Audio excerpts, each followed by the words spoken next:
Filipi pasal yang ke-3 ayat yang ke-4, 5 dan 6 dikatakan begini, sekalipun aku juga ada alasan untuk menaruh percaya pada hal-hal lahiriah, jika ada orang lain menyangka dapat menaruh percaya pada hal-hal lahiriah, aku lebih lagi. Perhatikan saudara, disunat pada hari ke-8. Orang Yahudi asli itu harus disunat ketika dia lahir pada hari ke-8, dia harus disunat, diserahkan kepada Tuhan dan disunat. Sunat itu adalah tanda kepemilikan. Karena disunat itu ada tanda perjanjian. Saudara, saya mau beritahu kepada saudara bahwa hubungan yang paling terkuat dalam kehidupan kita itu adalah hubungan darah. Betul? Betul ya? Kenapa ada namanya mantan istri, mantan mertua, mantan pacar? Karena itu tidak ada hubungan darah. Tapi tidak ada istilah bilang gini, mantan kakakku, mantan adikku, mantan mamaku, nggak ada. Kenapa? Karena ada hubungan darah di situ. Hubungan darah itu nggak bisa disangkal, betul? Hubungan darah itu nggak bisa dipungkiri.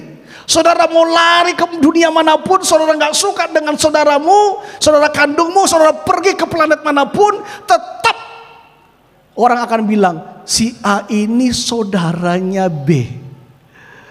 Saudara nggak ada di kota itu pun tetap saudara akan dikatakan saudara adalah saudaranya si B.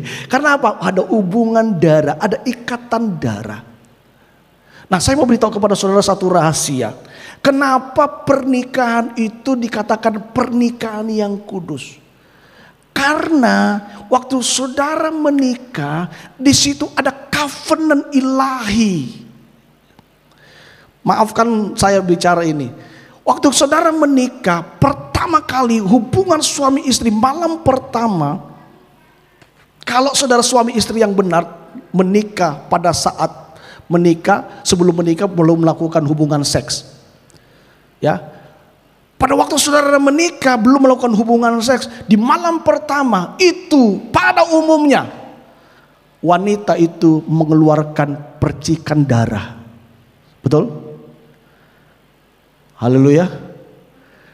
Nah, percikan darah itulah covenant Tuhan, bentuk perjanjian Allah. Waktu suami istri dia melakukan hubungan di malam pertama, dia sang wanita mengeluarkan darah.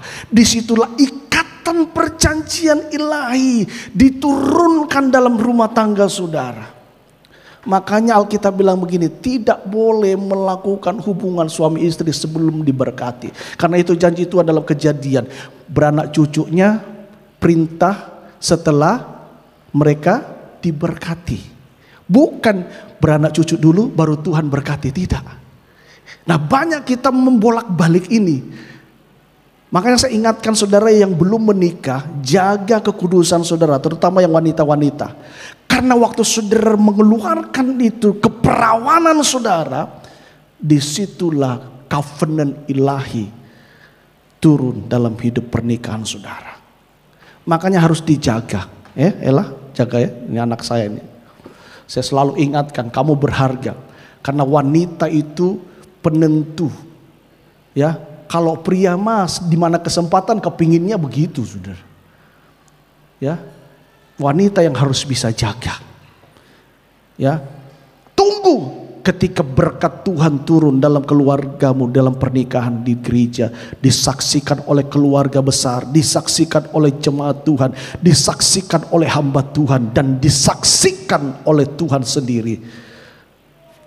Deng deng deng deng deng deng deng deng, saudara ya. Berkat Tuhan turun, setelah itu saudara boleh melakukannya. Tapi sebelum berkat Tuhan turun, jaga. Sekalipun sang pria bilang gini, kamu gak mengasihi aku. Bukti kalau kamu mengasihi aku, kenapa kamu gak mau kasih? Itu mal buaya darat.